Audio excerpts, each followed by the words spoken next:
Welcome to Medicine and Health with Dr. Paul Anderson. This is a show about opening the often mysterious world of how doctors think and how science works. This program exists to educate and empower you, the listener. Now, here's your host, Dr. Paul. Good day and welcome to Medicine and Health. Today, we want to talk about the involvement of chronic infections in other chronic illnesses. And so that could be something like a chronic infectious disease. Maybe someone has Lyme complex illness or Lyme disease. That could be something like autoimmunity. It could be something like chronic fatigue syndrome, fibromyalgia. It could even be something that would involve itself in the way cancer plays out. So chronic infections weave their way into chronic health problems, and often they are under the radar enough that we don't know that they're there. So they actually have to be looked for. So the way I want to lay this out today is to speak about the concept and how it happens. Then we want to talk about why would it be that you may have this problem and you could live with someone or be your spouse or something and they don't have that problem. How can you have two people in the same family and only one of them has it, or five people living in the same household, only one of them really has a problem? We want to get into how does it happen. We want to get into the sub disease areas where this can play itself out, like we talked a little bit about in the intro. And then we also want to talk about, what infections are more common to be chronic and create these problems. So the first thing, which we'll just expand a little bit on the intro, and then I'll kind of weave this story in a little bit later as we're going on, is where in chronic illness do we see this chronic infection overlay? Now, the first thing I want to be really clear about is it doesn't always mean that the infection is the cause. It might be part of the cause, but often the infection will be aggravating to either the cause or the disease process or both. So when we think about that, then when we talk about things like in autoimmunity, there is a two-way relationship that goes on between the autoimmune pathology and infectious disease that is chronic. And it's not always that, the infection caused the autoimmunity, but it certainly can aggravate it. Now, as we've talked about before, in autoimmunity, that is where your immune system is actually attacking you. So one of the theories behind how this happens is a cross-reactivity, where the infection will get to a tissue or cells, the immune system goes and cleans up the infection and accidentally makes some memory cells, not just against the infection, but also against you in whatever area that was in. The other way that infections can aggravate autoimmunity is because the infectious process is actually stimulating to a lot of the chemistry, the immune chemistry in your body. Because if we think about it and we get an infection from the outside, we want to kill it, get rid of it, etc. That's the job of the immune system. Well, the only way the immune system can rise to the occasion, as it were, is through this immune chemistry. So if I've got an autoimmune person on one hand, and then I have an infection that's creating this bump and up and down in immune chemistry, the autoimmune person already has presets where those shifts and changes that go on in the autoimmune person because of the chronic infection will aggravate the autoimmunity. So there's a lot of ways that that can happen with autoimmunity and chronic infections. Another is, as was mentioned in the intro, fatiguing syndrome. So it could be just fatigue itself. It could be chronic fatigue syndrome, CFS-ME. It could be fibromyalgia. Could be any mystery fatigue can have a infectious overlay. Now, if you look at just statistically, if you look at enough chronic fatigue fibromyalgia patients, if you check all of them for some of the chronic infections we're going to talk about, just about 100% will come up with them. The degree to which a person with a fatiguing illness has a chronic infection is variable. And what I mean by that is, although most of the patients would come up with something that's chronic, in some people it might be one chronic infection and fairly easy to handle, and their fatigue is contributed to by the infection, but a bunch of other stuff. Then in other people, if you look, and they have a chronic fatigue fibromyalgia symptomatology, you may look and there might be a bunch of infections that affect a bunch of the parts of the body. And again, they may not be the cause or the sole cause of the fatiguing illness, but they will be a piece of it.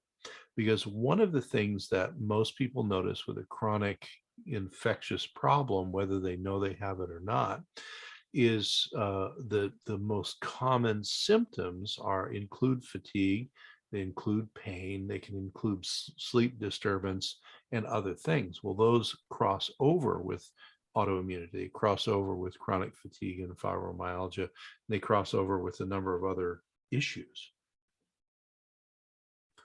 The next thing, and I'll point these out when we talk about the what or the which infections do this, and that is that we have your whole body where the chronic infection can wind up and can create problems. But in people and looking at their symptoms when they're coming in and they don't realize that they have maybe a chronic infection or infections, some of the more common areas that occur after fatigue and energy, we call it constitutional type symptoms, are cardiac symptoms. So you can literally have heart or vascular issues that come up. Neurological issues. So that could be something like headaches. It could be something like aggravation of other neurological disorders like MS or Parkinson's disease, etc. It can be an aggravation of a peripheral nerve problem like peripheral neuropathy. So anything that your nervous system does can be aggravated by chronic infection. What's another thing that can happen, though, that can be aggravated? What does your nervous system do to keep you running? All of the neurochemistry, so the neurotransmitters that occur in your body and in your brain to help operate your brain and your nervous system, those can be directly affected by your chronic infections.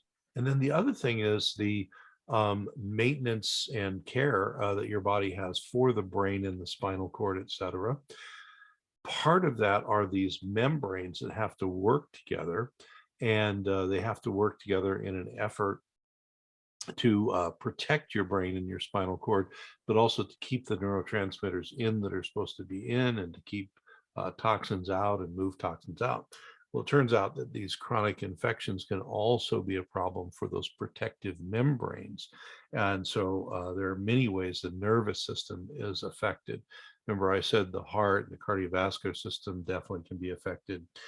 The lungs we're going to talk about separately because they're sort of one of the bigger ways into the body for a lot of these. And then also your digestive system can be heavily affected by chronic infections. Now, sometimes some of the digestive problems that occur are directly due to a chronic infection or infectious agent. But a lot of times it's just the stress that the infection puts on the body that can throw off the good flora, the good bugs in your digestive tract. That can create a problem. And then another real common area that we see is orthopedic, being joint pain. And the joint pain can be very severe, but it can be inflammatory. And so, for instance, if you don't have, say, a trauma where you twisted your ankle or you fell down and maybe broke or hurt a joint or something like that, so there's no history of that, you start to have joint pain. Usually, your doctor will do some imaging and they'll look, and if there's not some sort of spontaneous problem or a metastatic disease problem or one of the other kind of big bad reasons for joint pain, a lot of times it will be, called inflammatory. So they might do some inflammatory labs, et cetera. Well, in our experience, some of those turn out to be secondary to these chronic infections as well. Now, so we kind of talked about where in your body these things might show up. How do they get into us? So we want to talk about how these infections get into us. And then secondarily, I want to talk about why is there this paradox where it might happen to me, but everyone else I live with doesn't have any of these problems. Or, if it's, some heritable thing, why am I the only person in my family who's having this problem? So the first thing is that there has to be exposure. So with any infection, the first job to get it into you is to have some sort of exposure. Well, what I would often tell patients is, and I'm, living and practicing in the Northwest, at least for the last, I think, 18 years. And so I would say, well, during the winter, we have a lot of things in the colder climates, especially the Northwest, that people are coughing and sneezing around on everybody. Now, these are the days pre-COVID. If you're listening live, we're still in COVID. It's May 12th, 2022. So prior to COVID, though, people might be concerned if the flu is going around, or the office had a bad cold going around. But generally speaking, people weren't, it wasn't on their mind as much, viral or bacterial or fungal transmission. So now that we all think about it, it's that idea of what have I been exposed to? But there are two parts, especially with a chronic infection, there's sort of two parts of the puzzle. One is exposure, and the other is susceptibility to the infection. So if you look at, kind of the principles of infectious illness, the first thing is you have to have an exposure, so a vector into your body, whether it's someone sneezing or coughing, or it's something that's on the doorknobs and you touch your eyes or your mouth or something, or whatever way you got it. Then you have to have a combination of susceptibility of your immune system and virulence, or how able to infect you the bug is. So and this is where a lot of these chronic things come in, where let's say there's a common virus or something, and everybody's pretty much had it by the time they're 20 years old. So take example of like Epstein-Barr virus. The statistics on positive antibodies to Epstein-Barr, in people over 25 years old is like 98% or something like that. High. Because most people have experienced Epstein-Barr either as a flu-like illness or like mono or something when they were younger. If you retain all those antibodies and all those T cell immune fractions that stay in your immune system, the next time you are exposed to Epstein-Barr, those immune factors will rise and either kick you out or sequester you or just kill you. Okay. If it's a T cell line and you've got T memory cells, a lot of them are cytotoxic. They'll just go kill the virus that invaded. What if you were exposed, though, and you are one of those people that chronically reactivates your Epstein-Barr? Well, that is where the exposure part happens, and you don't have the immune system to fight back, and everyone else in your family does. So you all get exposed to Epstein-Barr, but you're the only one who reacts to it. And that is why there's this uneven transmission and positive symptom picture of chronic infections across humans. Now, usually there's a portal of entry, and the reason why most of the chronic infections have something to do with mucous membranes is that is the way in for the most part. So that's eyes, ears, nose, throat, and then the lungs. So those are the respiratory mucosa, the EENT mucosa, if you will. There's the digestive system that's got a mucous membrane, set of mucous membranes. And then once in the body, you can have it just stick around in the area like the lungs or the sinuses or someplace, or it can go systemic. And this is where you get systemic effects, such as the fatigue that occurs, pain that can be non-specific or specific, like joint pain, et cetera, et cetera. So you have to have entry, you have to have a susceptibility, and usually susceptibility means that the immune system was not able to see this old bug and push it back out. And so the susceptibility you have then is not having a complete immune response.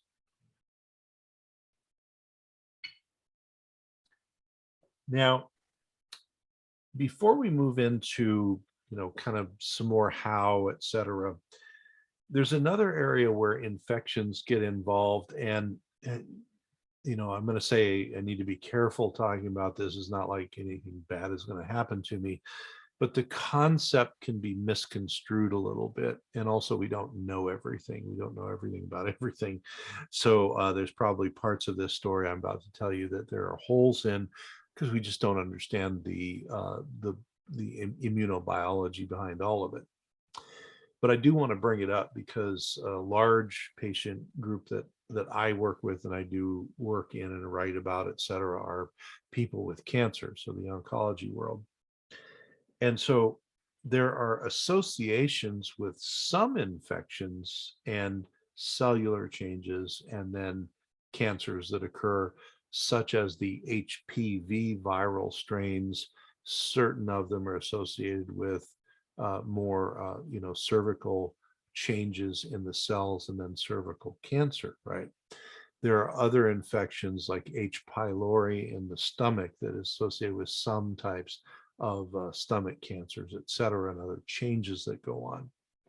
So there are definitely direct associations between certain infections and cancers, but there are also secondary associations between the aggressiveness of certain types of cancers and those infections, and then something later in the cancer process we call secondary prevention. In my experience, one of the factors you have to rule out is the presence of chronic infection. So just while we're talking about susceptibility and exposure and all of that, I want you to know that in the world of cancer, there's a couple of routes in to the body and the immune system that might allow a chronic infection to be a piece of the cancer picture, either as a trigger, like H. pylori or the HPV virus, et cetera, or as an aggravating factor, like we said, with autoimmunity. Your immune system's already not working great. Then you have a chronic infection stimulating a lot of your immune chemistry, and your not working great immune system gets stimulated, and the stimulation isn't a good stimulation. You don't feel as well. And that is very common with autoimmunity. Well, in cancer, you have sort of a different type of immunologic problem that occurs with cancer. And so, like I said, if it's a direct trigger like H. pylori in the stomach or HPV virus and the cervix and cervical cancer, then that trigger is creating a local response where you get cellular changes that eventually lead to a cancerous progress that goes on. But there are also things such as an advanced prostate cancer. So we're moving way past cause or trigger now to disease process later on. There are more advanced cancers sometimes that have been related in the literature to chronic infections. So prostate cancer is one of them.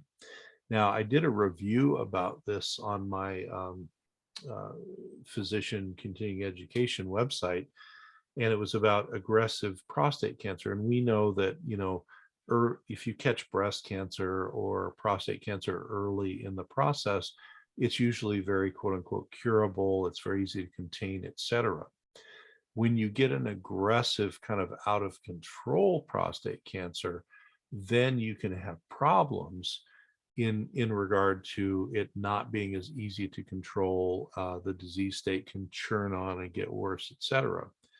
Well, among many things, one of the things that has been found in the research with advanced prostate cancer is an association with a lot of different types of chronic infections. And the problem that occurs is every time a researcher goes, they normally try and look for one magic bullet bug. But when I did the review and looked into all the different types of infections that can go on, there is probably somewhere around 15 different infectious types that have been identified in the literature that are associated with aggressive advanced prostate cancer. And that includes things from different categories of infection, such as virus, parasites, bacteria, etc., fungus. So when we look at cancer, we have a spectrum. They're the triggering cause agents. Less of those are known. Then there are the aggravating agents, and then there are those that get involved in advanced disease.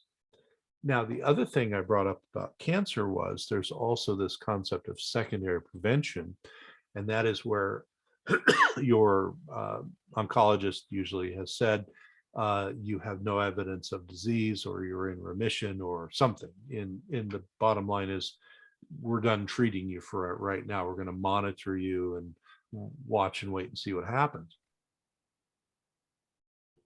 Well, if you go into no evidence of disease or remission, and you're looking for everything you can to stay from keep from having the cancer return, we call that secondary prevention. One of the things, and this is more a function of the last decade of people looking for secondary prevention, because before 10 years ago, it was very rare for people to look for secondary prevention medical strategies. It happened, but it was more rare. Now it's more common. What we do with those folks in secondary prevention with cancer is we will look and we will check them for chronic problems that have either been occurred because of the cancer that they have, or maybe all of the treatment they had to undergo, chemotherapy and radiation, et cetera, or other things associated with the cancer, the immunity regulation, et cetera. So we'll check their hormone function and balance. We will check their digestive function and balance. We will check them for, any number of other things. But one of the things we'll check for are chronic infections, because if you get to the other end and you've had immune suppressive treatments, especially for your cancer, it's very common. Remember, that you need exposure and then some sort of symbiotic relationship with your body where the bug is allowed to get in and stay. Well, cancer treatment can be one of those reasons. So what we find is if we are clearing out underlying reasons for the cancer to return, chronic infections become one of those things that we want to clear out. So that kind of goes, where in the body would we see these things and feel them? How do we open the door? Where does it come in usually? And I said a lot of the mucosal membranes, eye, ear, nose, throat, and lung areas, really a big one. Of course, you can get things through needle sticks and other routes of administration as well. But a lot of them are airborne or, tactile. So you're touching a fomite and then you rub your eye or someplace and it gets on a mucous membrane and goes in that way.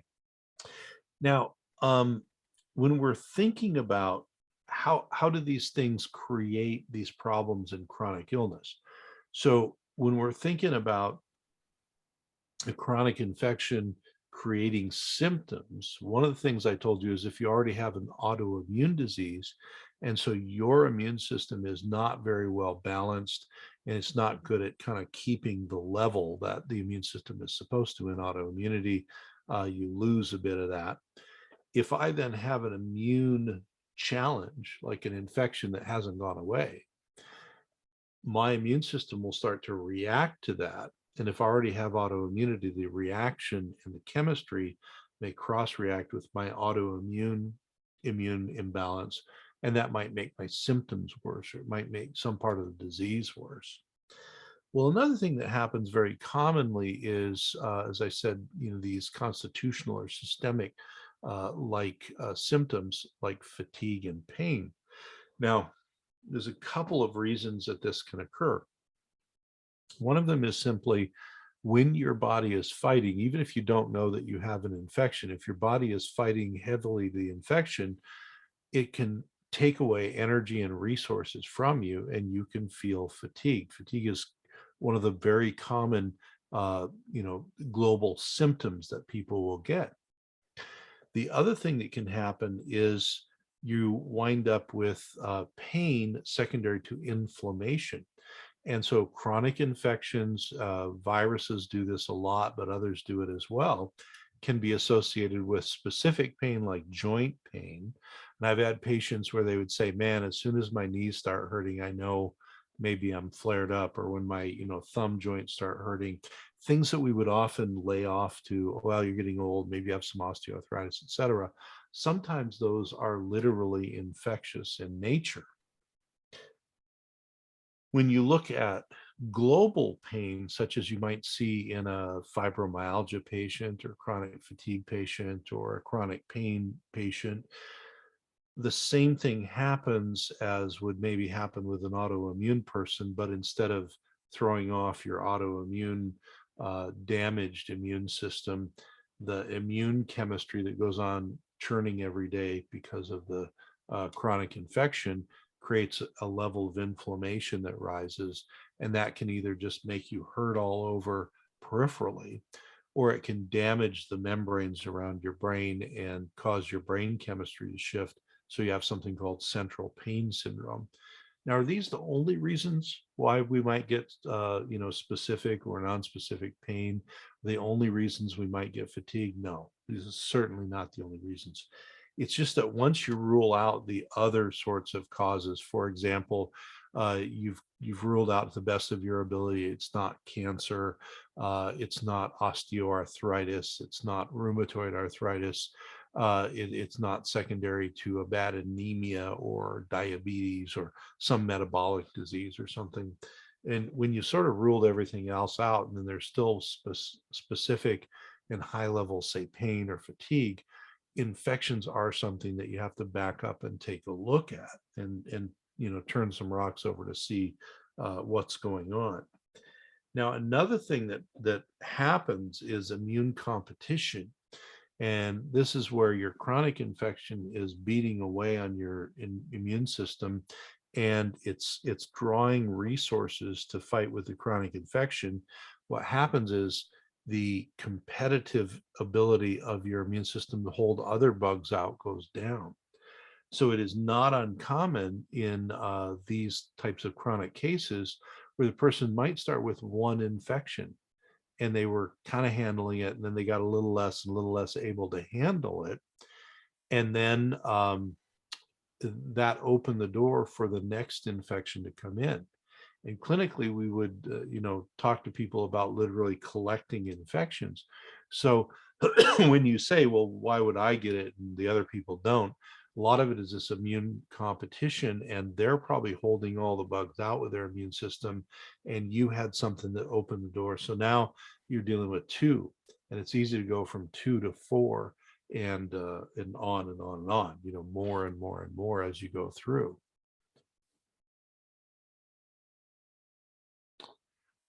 So when we're thinking about it, and we're thinking about how do these bugs get in, why would I have it and no one else in my family does, or why am I the only person at work who gets as sick as I do, or whatever? There's a number of reasons when we talk about opening up the door. So I said, just having an infection, having immune competition, the infection drains your immune system's energy, it drains your energy, and then other stuff comes in. Well, there's other things such as aberrant or unusual immune function.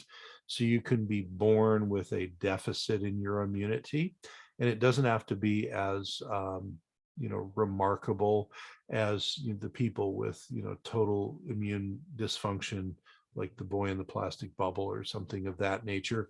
A lot of people are going out and about in the world, and they actually have immune dysfunction that maybe was inherited, or the other way you can get it is secondary immune dysfunction. And that often goes along with the use of certain drugs, immune treatments that may have wiped out your immune system, such as chemotherapy, radiation, etc. So all of these things that can drag your immune system down can trigger these sorts of problems. The other thing can be, and this is very common when we get people with chronic infections who are, really trying to get to the bottom of it and say, if I don't have a hardwired, genetic immune deficiency, can we get my immune system cleaned up enough where we can get rid of these bugs? And the answer is yes, but sometimes it takes a while. And so the things beyond an immune deficiency and drugs that create an immune deficiency that we're most keen to look at would be resistance factors that we can do something about and we can undo. So how does that work out? If you're born with a genetic immune deficiency, we can only do so much to help protect you. We can do a lot, but we can only do so much because genetically you're born missing either pieces or collateral portions of your immune system. And so those things that are missing just are never going to work normally. So we do workarounds and we support your immune system, do all this stuff. But if you're not born with one of those genetic immune defects and you don't have to be on drugs that are immunosuppressive, which is another topic, then modifiable factors that we look at are resistance factors. So one of the big ones that we've talked about before, and I've done a lot of work with, are called biofilms. And so a biofilm is a very normal part of the biology of microbes. So, bacteria and some other microbes get involved in biofilms. And biofilms are very well known in, aquatic environments, very, very common. Well, they've been known about in humans for a long, long time. And for the longest time, we said, well, they're very clearly part of our oropharyngeal health. Biofilms get involved in dental problems and other stuff like that. Well, anywhere where it's moist and wet, like your mucous membranes, like your mouth, you can create a biofilm. Well, the other thing is that a biofilm then becomes a hive-like place where the bacteria and some viruses and parasites and fungus can all live together. And the hive-like area of the biofilm becomes a resistive barrier against antibiotics and anti-infective drugs and things. So without doing a whole hour on biofilms, just keep in mind that we all have some normal biofilms in our body, in our GI tract. When we've been sick a while, the bugs that can build bigger biofilms that are not normal and are not good for you will start to build and get thicker and thicker walls, you could say, this little hive-like structure. And so what we've identified in the world of the not good biofilms, so the pathological ones, is there are smaller, thinner hives and bigger, thicker hives. And the sicker you've been, the longer you've been sick, the more biofilms build up. And this is why people will find sometimes on a serology, a blood test, positive to, this bug and that bug, but it doesn't respond to anti-infective drugs. Or sometimes what will happen is you will be sure that there's some infection there, but you go to test and there's no nothing comes up in the test. This happens a lot with biofilm agents in the digestive tract, for example. So biofilms are a big resistance factor. Another resistance factor, which also messes with your immune system, are toxins and the exposure to toxins. Now, if we wanted to stratify between metals and chemicals, the type of chemical toxins that tend to be the most opening of the door to chronic infections are actually called biotoxins or mycotoxins. Mycotoxins are mold toxins. And I'll usually say there's three ways that mold could potentially make you sick. One is as a direct infectious agent. And if you're infected with a mold, you're in big trouble. That's usually not compatible with life unless you really are, hot on to treat it. The other would be an allergy to the mold, where you actually have an allergic reaction to the mold. And then the third, which is probably the most deranging of your immune system, would be the mycotoxin. So the mold toxin that is released actually is what you're reacting to. So you're not reacting to the mold itself, but the poison that it gives off. And why is the mycotoxin, which is a biotoxin, so it's a chemical toxin that comes from a biologic, in this case being mold, why is that such a big deal and such a problem? Well, it's such a problem because a lot of the mycotoxins are directly immune inhibitory. As a matter of fact, there are mycotoxins that are made into drugs to be immune suppressive. Okay. And so if I have mold exposure and I don't know it, that is one of the big ways that we either have a person, who can't ever clear out their Epstein-Barr virus, or who's got Epstein-Barr and 4 other infections and can't seem to get ahead of them. Ruling out mold has to be, or mycotoxin exposure has to be one of the first things that you look at with these chronic cases, because it's just like if you were taking an immune suppressive drug, only you're, being exposed to it in the environment.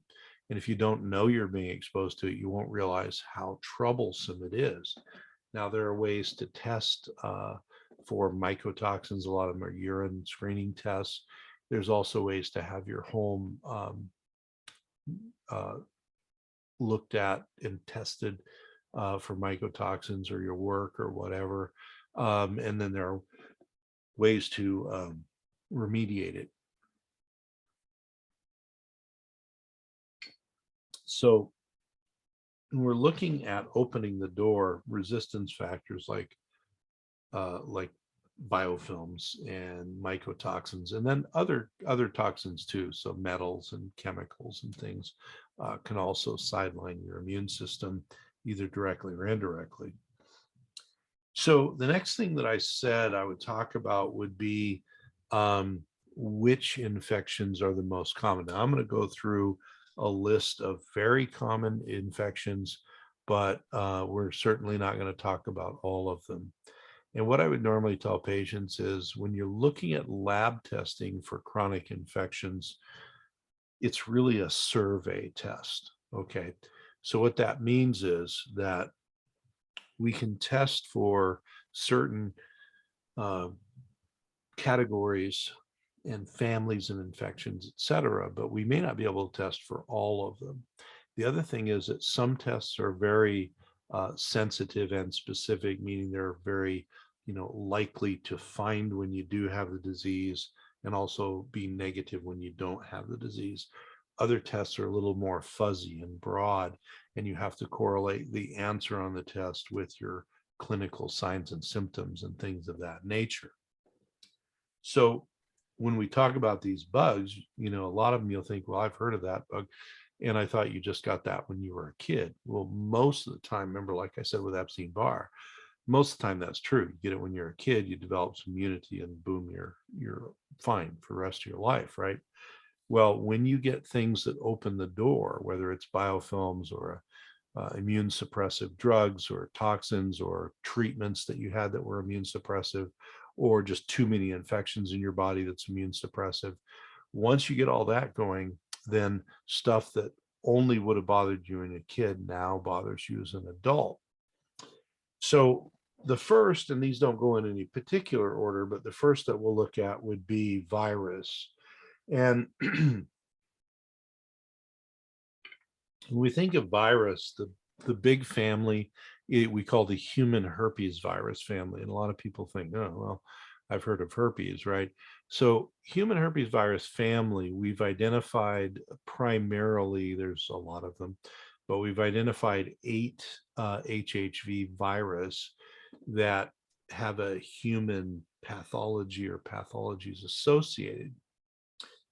Hhv-1 and 2 are also known as herpes simplex virus 1 and 2.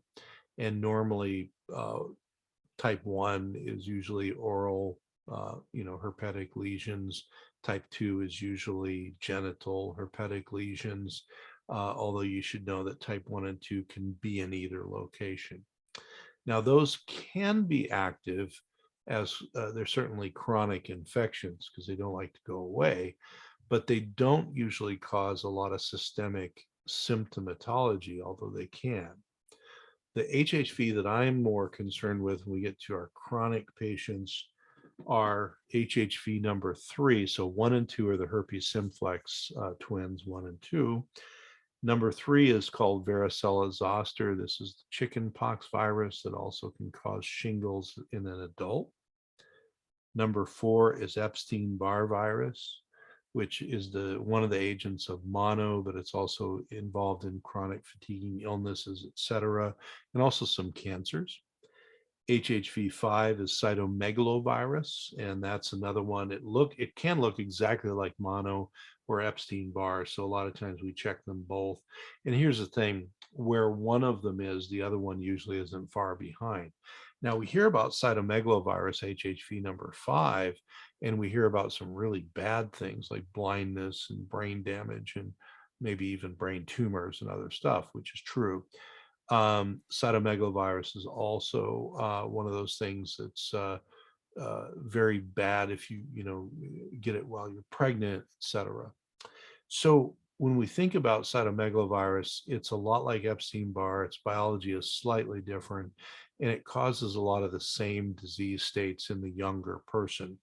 So normally what we teach people is if you have a classic teenager with mono, you do an Epstein-Barr test and it's negative, you can assume it's cytomegalovirus because that causes the same type of disease. Well, in the adult with immune dysregulation, cytomegalovirus Hhv-5 and Epstein-Barr Hhv-4 create the same type of fatiguing and painful illnesses as well. Hhv-6 is in children roseola infantum. That's where you have fever and rash and things of that nature. In adults, Hhv-6 usually doesn't cause roseola. It usually just makes you fatigued. Hhv-7 is very unheard of unless you have an immunodeficiency, and then you see Hhv-7 a lot in people, and it causes sort of a nondescript febrile and fatiguing illness. Hhv-8 is known as the Kaposi sarcoma. You hear about that with AIDS patients. Remember, with Kaposi sarcoma, it was an extremely rare type of cancer, sarcoma. And when HIV disease and AIDS came about, people in full-blown AIDS would have Kaposi sarcoma. Well, it turns out it was the Hhv number 8 that was being activated, and that was stimulating the Kaposi sarcoma. There's also non-human herpes viruses that we see a lot. One is called the Coxsackie virus. Coxsackie virus is known for hand, foot, and mouth disease in children. It's also a common herding animal type of a virus too. There's a Coxsackie A and B. Those tend to like the nervous system or the cardiovascular system. And so a lot of times in the rule out of somebody with chest pain, when there's no organic problem and their heart isn't a reason for the chest pain, you'll get down to a viral cause. Well, Coxsackie can be one of those reasons. Now, most people will say, well, hand, foot, and mouth is kind of limited to children, although it's not really. If you have an outbreak in your house, you might get it as an adult. But the chronic Coxsackie virus problems, A, B, or both, those tend to be in your chronically ill patients, the people who've had, and they may not know it, but they've had some immune inhibition or immune competition, etc. Then there's also Parvo virus, which we hear about for dogs, but Parvo virus B19. So the B19 strain of Parvo virus, in children, we hear about fifth disease, which is the Parvo virus exanthem that is in children. But in adults, there's this thing with Parvo B19 that happens.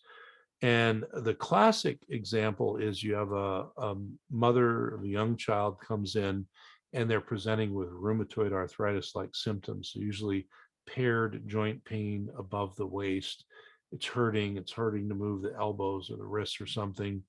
You check for rheumatoid arthritis, RF factor and the ANA and everything, and nothing there. And usually if you see this and it's a mother with a young child, you'll run a Parvo B19. It turns out that's positive. The upside is it's infectious and it's not autoimmune like rheumatoid arthritis, so that's good.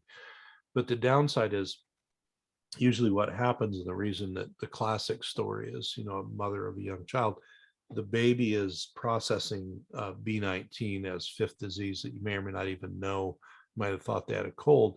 And then the mother has an antigenic reaction where their body gets stirred up and their immune system starts to, fight, and it starts to swell the joints, etc. So in a lot of people where there's not a baby around, so there's not a baby as the trigger, I've seen where people have other reasons for immune suppression, and the Parvo B19 will be a reason for their joint pain and other pains that come up. Then there's some fungal forms. Candida albicans and there's a bunch of candidas, but the Candida family is probably number one. And this again is opportunistic. I remember, 25, 35 years ago, Candida was blamed for every human ill, and then Epstein-Barr was blamed, et cetera. And the point of that is not that they're not at fault sometimes, but the point is that they are a symptom of the immune system, which has been beaten down and attacked and can no longer kind of fight back. And so Candida overgrows naturally. Now, of course, if you're eating a lot of sugar, Candida grows even better. If you've killed off a lot of the good bacteria in your digestive tract, say with antibiotics or something, you're going to have trouble with Candida and other fungus. And there's fungal forms that can be in the gut and elsewhere, like Aspergillus. Now, if you have Aspergillus, the fungus growing in your body, and it's outside of your digestive tract, you probably have a pretty hardcore immune deficiency, because aspergillosis is associated with immune deficiency of a high order. You can also see it though in people who've been on steroids or immune blocking drugs for other diseases. And it's one of the things that we will check people for if they're quite ill.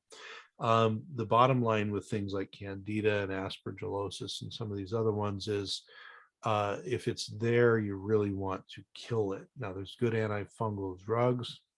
There's also, as I said, things you can do with your diet to support the drugs.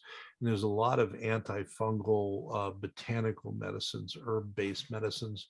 And we usually use these all in combination when it comes to that. Then there are some chronic bacterial things. So talked about these a lot. These are very common with COVID, but they're common with other stuff because they get in the respiratory system. And unless you treat them, they just hang out, and they can go into a storage form. For example, one of them has a cystic form. The other one can just sort of go into a storage form, and they could last for quite a long time. And like I say, if you don't kill them, they never leave you. So just they're a little bit viral-like, and that is the Pneumoniae organisms. So there is Microplasma Pneumoniae, and sometimes people confuse that with Mycobacterium bugs, but the Mycobacterium are other lung bugs like tuberculosis and M. avium and things of that nature. So Mycoplasma are actually the smallest bacteria that we know about. They're atypical in that they don't have a cell wall like most bacteria do, and they're exceedingly common. It's like I say, this is one that gets coughed around on everybody in the winter. And if you've got good, robust immune response, you may not let it in. Once it's in, though, if you're chronically ill, it'll stay forever. And its cousin, you could consider, although they're not really cousins biologically, is Chlamydia pneumoniae. Now, Chlamydia pneumoniae is not the sexually transmitted infection, the STD, STI chlamydia. That is a different one. This is the one that is inhaled and stays in your lung tissue, and it's a lot like Mycoplasma. Unless you kill it, it's going to be a problem. Also, strep can do this. So we all think, well, I had strep throat, I shouldn't be getting a whole lot more of those. And that is true, although there are some chronic strep sequelae that come along. The pediatric autoimmune neurological disorder family, PANS, pandas, etc. Those are triggered by an immunologic cross-reactivity with the strep bacteria. And so in people who are having that, because it's often in pediatrics, but we now know adults can get a pan-like syndrome, we're going to check those guys for not only the presence or activity of the streptococcal bacteria, but also for co-infections, these other infections that we see. And then we're going to also look for immune suppressive things like mold, mycotoxins, and stuff. Then there's the infamous Lyme disease family. So Borrelia burgdorferi and all of the Borrelia family are associated, the Borrelia burgdorferi and a few others associated with Lyme disease from the deer tick. But also there are other infections that almost always go with Lyme. And these are things, such as the Bartonella, and, there's a host of other bacteria. Now, just like I've talked about with COVID, where I did a review, a couple of months ago, and I put all those papers in the show notes about, COVID and other infections, or co-infection, we call them. Lyme disease has co-infections and other infections that tag along. And so a lot of times one of the frustrations in treating someone's trying to treat their Lyme and they're killing it with the right, anti-Lyme antibiotics and stuff, but they never get better. It's because there's these other infections there keeping the fire going, and often there's an immunologic deficit, either through toxins like mycotoxins or chemicals, metals, etc., or immune suppressive drug treatment present or past, maybe a hardwired immune deficiency that you have that you don't know about, etc. And then the final place, although like I say, this is just the tip of the iceberg of chronic infectious bugs, are a lot of things that thankfully stay with the digestive tract, but they can create a body-wide problem because number one, they take away the healthy, protective, good bacteria, the good flora in your GI tract. They confuse and inflame your GI immune system, and they confuse and inflame your GI nervous system as well. So they can cause systemic symptoms in that way. Now, a lot of these are what we call dysbiotic organisms. So they might supposed to be there in tiny amounts, but not in big amounts. So you might see things like Candida overgrowth or Aspergillus and fungal elements. You might see, people, depending on where you live in the world and also what you've been eating, you might get worms, helminthic things, or parasites. A lot of foodborne things that get in and stay in the digestive tract. And then, of course, there's a lot of virus. What we're finding out now, we talked about cytomegalovirus, Hhv number 5, and that's also associated now with inflammatory bowel disease like colitis and Crohn's and stuff. We're just about out of time here. And so I just want to kind of roll back around and say, we're looking at chronic infections. Why would they get in? Why doesn't everyone get them? And what kind of disease problems they stir up. We'll get back here and we'll do some more on this topic as we come up in the future. If you're on a pod burner, if you're Facebook Live, if you're on YouTube, please like, share, and subscribe. The YouTube channel is growing, and that is where I put the show notes. So if there are show notes for a program, they go right there on YouTube. And our home is CTR Radio Network. All right. Well, thank you, everybody, for Medicine Health, and I will see you all on the radio next week.